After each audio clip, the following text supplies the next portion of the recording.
Iniwan namin ang Maynila at namuhay na kami dito sa bukid para may libre din pagkain ay nagtatanim kami ng mga gulay at iba pa mga pagkain sa aming paligid. May iba-ibang alagang hayop din kami sa aming silong kahit maraming itlog at karne ang aming nakukuha. Bukod sa sariling pangulam ay pinaparami namin lalo yung mga produkto namin dito dahil pwede rin ito maging dagdag source of income din. Ginagrab namin kung anong mga oportunidad, kung anong po pwede pa natin maging source of income dito sa bukid. Mapasari-sari store, namimili ng palay, nagbibenta ng bigas, yung mga darak ay pakain sa mga alaga, pinapasok din namin yan dito. Isa rin kasi tayo sa naging biktima ng kahirapan dito sa probinsya noon. Kaya bumalik kami dito dahil sa tagal ko na nga rin nagtrabaho sa malalayong lugar mula dito sa probinsya namin. Marami na tayong naiipon na learning sa buhay. Gusto ko ngayon ako naman at wala na akong inaasahang boss. Try ko naman maging boss sa sarili ko at dito naman sa bukid ay napakalawak ng mga lupain. Kailangan nga tayo dito yung mga mahilig sa ganitong gawain dahil kailangan natin itong pagyamanin para maging source of income din. Sayang din kasi purong niyog yung mga produkto at yung ilalim ay nagiging damuhan na lang. Meron namang mga alagang hayop din na kumakain ng damo. Kaya naisip ko nga rin na maglagay din dito ng mga kambing. Sa mga pinagdaanan nating hirap sa buhay ay kailangan magpursige. Na-try nyo rin ba yung may mga classmate kayo mula elementary hanggang high school pero pagdating ng kolehiyo ay napag-iwanan na kayo? Ganon ang nangyari sa akin dahil wala rin kaming panggastos noon pagdating sa pag-aaral ng kolehiyo. Kaya nung matapos nga ako mag-high school mula dito sa Zamboanga del Norte sa lugar namin ay bumiyahe ako papuntang South Cotabato para maghanap ng trabaho. Sinusubukan ko mag-apply dati doon sa may malawak na pinyahan kaya lang hindi ako natanggap dahil sa masyado pa daw akong bata. Doon na may kinukup-kup ako ng pinsan ko bilang tindero doon sa kanyang sari-sari store. Dahil sa edad ko nga na batang-bata pa ay medyo naiinip ako doon. Umuwi na naman ako sa probinsya at naging tambay din ako. Chill-chill lamang kasama barkada kung saan-saan din napapadpad. Dahil may sagingan sila mama at papa noon kapag wala akong income at merong bibili ng saging, ako ang nagbebenta para may pera ako. Kaunti lamang yan kahit hindi talaga sasapat doon sa panggastos sa pag-aaral. At dahil may inahing baboy si mama nung nanganak ay pinapalaki namin yung mga biik. Yun ay makalipas na nga rin ang nasa 2 taon nung meron na kami mga biik ay pinapalaki. Nung lumaki ay binenta, yun naman yung pinang-tuition ko dahil gustong-gusto ko na talaga mag-aral pero nalipasan na ng 2 taon. Yung mga naging kaklase kong dati ay 4th year high school ako, yung mga naging 2nd year high school noon, sila naman yung naging classmate ko pagdating ng kolehiyo. Pero hindi pa dyan natapos dahil medyo malayo ngayong bahay namin papunta doon sa school at magastos ang biyahe. Hindi araw-araw meron kaming source of income. 1 taon lamang din ang tinapos ko sa kolehiyo at sinubukan ko na nga rin mag-aral o mag-shift doon sa mga short-term course naman. Nung time na yun kasi parang hindi yata ako talaga porsigido dahil pag porsigido naman ay meron naman tayong pwedeng gawing paraan siguro. Pwede naman tayo magtrabaho. Tulad ng iba na pumapasok bilang isang working student hanggang sa nakakatapos sila. Malaking bagay din talaga pag nahubog tayo sa mas mahabang experience. Sa kabila minsan kasi ng hirap kapag tayo nagtatrabaho na, kapag na tayo napapagalitan ng boss natin, kapag nagkakaproblema tayo sa mga trabaho natin ay talagang kinakaya natin at ginagawa natin ang paraan. Lalong-lalo na kung meron tayong pamilya na nangangailangan din. At kailangan magpursige madiskarte at talagang ginagawa natin ang paraan kung anumang problema ay naaayos natin. After mag-aral, yung experience natin sa trabaho na nagpupursige tayo, yun yung pinaka-best experience din talaga. Lalo na kung tinutuloy-tuloy natin hanggang sa darating yung panahon na ma-realize natin na gusto ko magnegosyo, gusto ko magkaroon ng sarili kong source of income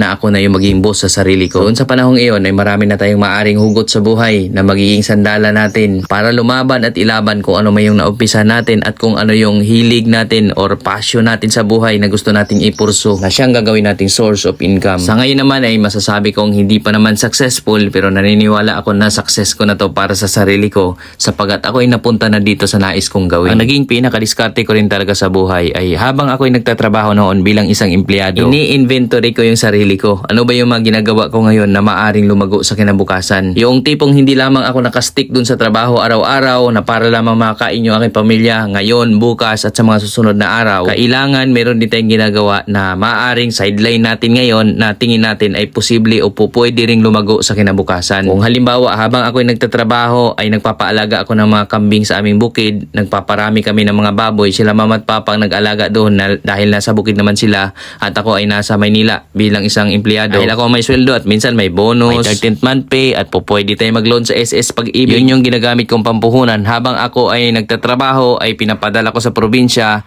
at meron kaming target. Hindi lamang bastang pinapadala kundi meron kaming target na aalagaan or papalawakin, paparamihin. Dahil ang mga magulang ko naman ay meron silang sariling source of income, meron silang mga inahing baboy at doon sila kumukuha ng kanilang panggastos din sa bukid. Hindi naman masyadong magastos kasi sa bukid dahil sila naman ay sanay kumain ng mga gulay, may mga pananim sila, meron silang mga alagang manok din na existing. So wala akong problema pagdating doon sa mga finances ng mga magulang ko sa probinsya. So naging paraan naman namin para medyo may pagbabago naman doon sa existing naming kabuhayan or pamumuhay sa bukid at pamumuhay ko rin dito sa Maynila bilang empleyado ay ang magkakaroon ng negosyo, kabuhayan. Masasabi natin nating negosyo kasi gusto namin magparami ng particular na mga alaga para maging kabuhayan din sa probinsya. Lalong-lalo na na-realize natin, kami yung empleyado ako, yung aming produkto sa kumpanya ay hindi naman kailangan ng lahat ng tao. Kung halimbawa CCTV, hindi naman lahat na kailangan yan. Pero yung mga produkto natin sa probinsya, sa bukid, kung meron naman tayong malawak na lugar, yung mga karne, mga itlog, yan ay napakaraming tao kailangan dahil pagkain yan. Ganon din yung mga gulay, na lahat naman siguro ng tao kumakain ng gulay, kung kaya't ang market natin nun ay napakalawak. Kailangan lang din talaga ay lawakan din natin yung ating market. Kung halimbawa social media, kailangan natin gumawa ng social media account at doon natin ipopost yung mga produkto natin, or talagang matyaga tayo na magdala ng mga produkto natin sa mga palengke, ay maaari ding lumago yung ating kabuhayan sa probinsya. So yun yung mga naisip ko at yun yung mga inumpisan namin. Nagpaalaga ako ng kambing, nagpabili akong kambing. Yung baboy pinadagdagan ko para gawing inahin. Yung manok ay bumili rin kami ng mga dagdag pampalahing mga manok para mas upgrade yung mga native chicken namin. Bumili rin kami ng mga pabo. So yun yung mga ginagawa namin sa probinsya, which is doon ay naisip ko rin dati na gumawa din ng mga video para ma-share nga rin yung mga paraan natin sa bukid way back 5 years ago. Actually kung mapansin nyo nga dito sa ating YouTube channel, yung mga luma nating video, doon tayo nag-umpisa pa. Grabe yung umpisa natin, di natin in-expect na aabot tayo sa ganito, na mas maparami nga naman talaga natin yung mga alaga. Trying hard pa ako noon sa pag-share ng mga video dito sa YouTube para lang ma-connect sa lahat yung mga ideya na pupwede rin natin gawin sa ating mga probinsya. At sa ngayon nga, malaking pasalamat ko nga rin sa marami at tinatangkilik ninyo yung ating mga video dito sa YouTube at doon sa iba pa mga social media accounts natin. Kaya nga kahit mula nung 5 years ago ay tuloy-tuloy pa rin. Siguro walang buwan na wala tayong upload.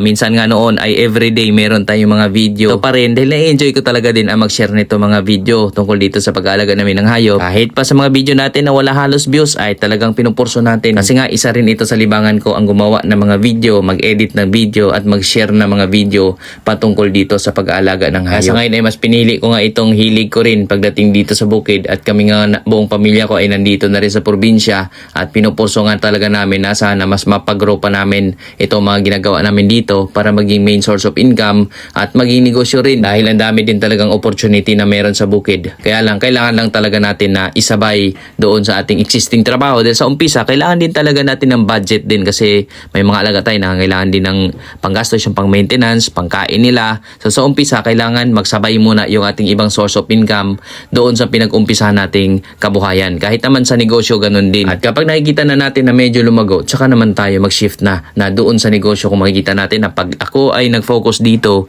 ay maaaring mas lumago pa yung aking income kumpara doon sa aking trabaho, ay i-full time ko na ito. Lalo na meron naman ng umpisa at talagang nakikita kong kumikita rin naman talaga. So doon natin mag-shift ng ating source of income. Kaya di naman ako nakasapasok din doon sa trabaho kasi nagpursige din ako ng short-term course dati.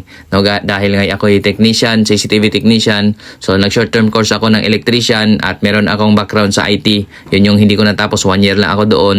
So napagsama natin yon hanggang sa na-apply din natin sa trabaho doon sa bilang isang CCTV technician hanggang sa ako ngayon na-promote din, naging supervisor. At makalipas nga ang higit sa 10 taon kong pagtatrabaho ay na-realize ko na mag full-time na rin dito sa probinsya kahit lumipat na rin kami dito. Taray, pasyal ko pa kayo lalo dito sa area na pinaglagyan namin ng mga alaga at dito sa mga alaga namin at makapag-share din sa inyo mga tips patungkol dito sa pag-alaga ng hayop. Maganda rin sa kambing, minsan may mga nanganak ng 1, 2, may nanganak ng 3, no, sa isang anakan pa lang. After 5 years, marami na yan. Kung nag-umpisa ka ng 5, tapos nanganak yan ng tig-1, no, sa loob ng 2 taon, ano na yan agad, 5, 10, 15 agad, magiging 20 na yan kung nanganak ng tig-1 pa lang. Kung nanganak ng tig-2 o tig-3, so mas marami pa. No, so yun yung advantage naman kapag nag-alaga tayo in terms of panahon yung ating tinitingnan yung pangmatagalan kasi talagang dadami din yan na hindi natin namamalaya. Maganda rin sa kambing, hindi tayo gumagastos ng feeds kasi yung mga damo sa paligid tulad niya, no, napakaraming damo, kinakain nila yan, no, dito nga sa atin. Nilambat natin to, since konti lang naman yung kambing, minsan binubuksan natin yan. No, 2 lambat kasi ito, meron din dito sa kabila. Ayan, para hindi nila ma-overgraze, no, hindi nila maubos yung damo dyan. So palipat-lipat sila para paglipat nila dito, halimbawa, tutubo na naman yung damo dito sa kabila. So ayun yung paraan natin, kaya ito may mga pintuan yan doon. Yun, pinto dito, may pinto din. So pag sinarado yung pinto dyan, dito naman ang open, so dito sila. Pag sinarado natin pinto dito, doon ang buksan, so doon naman sila sa kabilang side lalabas. No, so yun yung ating paraan sa pag-aalaga nitong mga kambing. No, ganun din ang mga baboy. Maganda rin yan kasi magastos ang baboy. No, depende sa pagpapalaki. Maliban na lamang pag pure native pigs. Pero kapag mga hybrid or mga upgraded, pwede natin yan pakainin ng yung mga dahon na saging yan, madre de agua, dahon ng mga kangkong, kamote, mga ganyan, pinapakain namin yan. Tapos yung mga inahin, no? Pero yung mga anak, kapag nagpapalaki tayo, feeds yung binibigay namin para mas mabilis silang lumaki. Pero kapag yun ang technique natin, yung tawag nito, mga damo-damo. So mga inahing baboy, barako, pinapakain namin yan noon. Pero hinaluan pa rin namin ng feeds, darak, at yung mga natural na pagkain, pinaghalo-halo yan. Mas marami yung natural na pagkain. Minsan gabi, niluluto namin yan. Or kasaba, kasi isa nga sa preparation namin dito. Dati nga, punong-puno to, puro kasaba to. Tinamnan namin to ng kasaba. Okay lang nung tag-ulan, nasisira din. Tapos namili kami dun sa spray namin dati sa damo. So nadama yung kasaba. So ginawa namin, ito na lang, sinet up namin as lagay ng mga kambing. Yan. Yan. Ang kasaba namin nandun na sa kabilang side. Meron dun sa likuran. No, so ayan yung ating ginawang paraan. No, dito sa mga baboy, ayun na nga, maganda rin ito kasi maraming kong mga anak ang baboy. Sa isang anakan pa lang, may nanganak ng pinakamaliit na yung siguro mga 6 kung mga chapsoy. Pero kapag mga pure breed, magandang breed, minsan may 12 hanggang 15. Ngayon nga, may nanganak kami sa inang baboy na 15 piraso. No, so ayan, nandito, pakita ko rin sa inyo.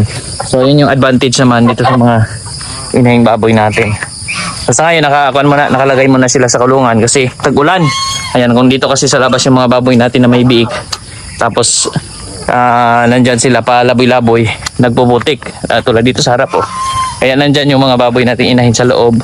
Ito nga, open eh. Yung mga biik niya yung nandun kanina sa may kambingan. Kasi ito, sobrang putik dito. Ayan, wala silang matutulugan kasi magpuputik yung area. Ayan, oh. Ayan, may baboy tayo. Yan yung inahing baboy na may anak na 15 piraso. Ito yung mga anak niya. 15 piraso. Tapos yung mga manok dyan, kain din sa pagkain ng biik. Ito, may kuha na to. May 2 weeks na. So, magto 2 weeks pa pala. So, ayan, pinapakain na rin natin ng dahan-dahan para masanay sila. Ayan. 15 piraso yan, anak niya. 14 sila yung dedi ng inahin natin. 15 yung anak. So, yun yung advantage dyan. Dito tayo. Ayan, yung mga gansa natin, nandito na yung mga pabo. So itong area na to, common to sa mga kambing, pabo, manok. So dito sila gumagala. No, so ayan, kumakain ng mga damo-damo dyan. May kambing tayo kaninang nauna nang lumabas. Nandun sa kabila, oh. Nandun, zoom natin. Nandun na. Hindi bang mga kambing natin? Kasi tag-ulan dito, kaya hinayaan ko na lang na lumabas na sila maaga. Kasi maya uulan na naman. So pinabayaan na natin sila dyan. Ayun, doon sa unahan, ando naman yung manukan. Zoom natin. May baboy din doon. Ayan, may biik din yan dyan. Pero wala na kasi space dito sa kulungan ng baboy. So nandyan siya. May mga manok din tayo dyan sa kabila. Ayan, oh. So ayan yung setup namin dito sa pag-aalaga ng hayop. Ayan, tulad nito, itong area na to kasi napakalawak nito. Damuhan. So kahit pa paano, yung mga alagang hayop nakakatulong din para magbawas ng damo sa area. Tapos yan pa yung nagiging pagkain nila. Tingnan mo yung pabo. Ayan, oh. Tumutok yan ng mga damo-damo dyan. Tapos dun sa unahan, ayan, may kambing din dyan. Yun yung kasaba naman sa labas ng lambat.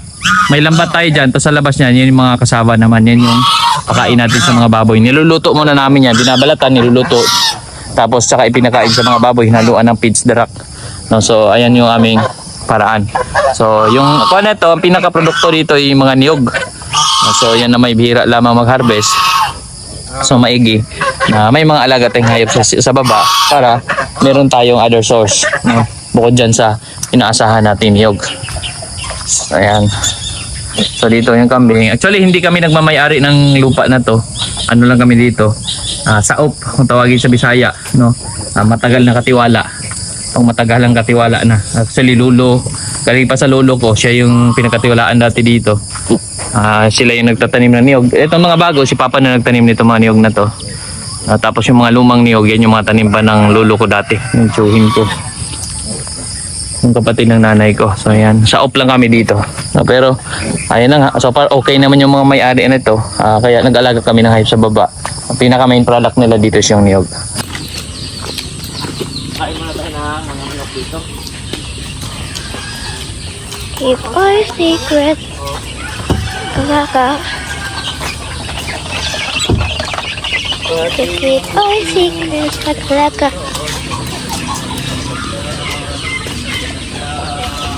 Hindi sila mag-good din. Dami din. Ang magkuman din. Magkuman sila. Keep our secret. Kalaka.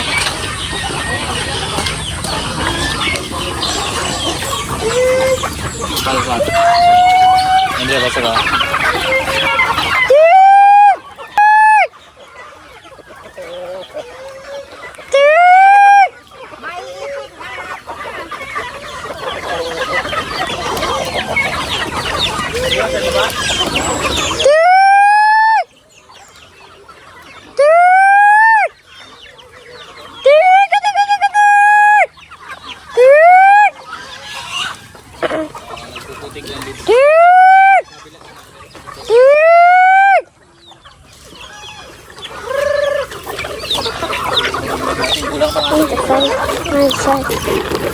Ikaw, mais dun sa kabila.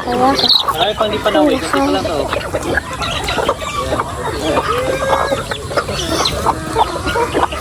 Keras ka talaga. Ibaba mo anak.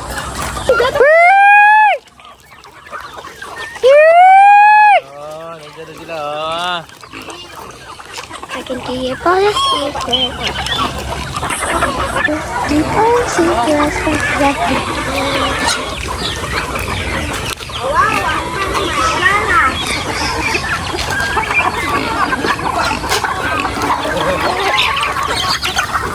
Bitin!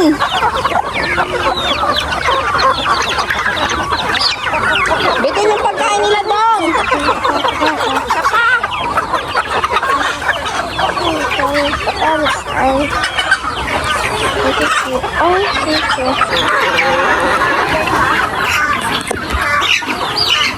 Ma! Harap!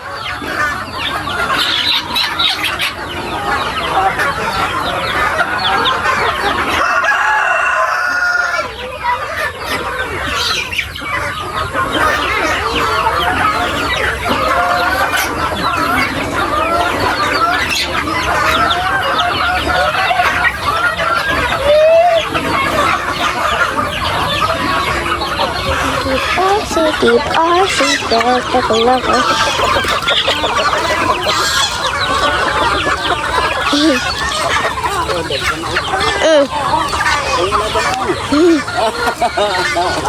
Dami adobo din. Adobo og tinola.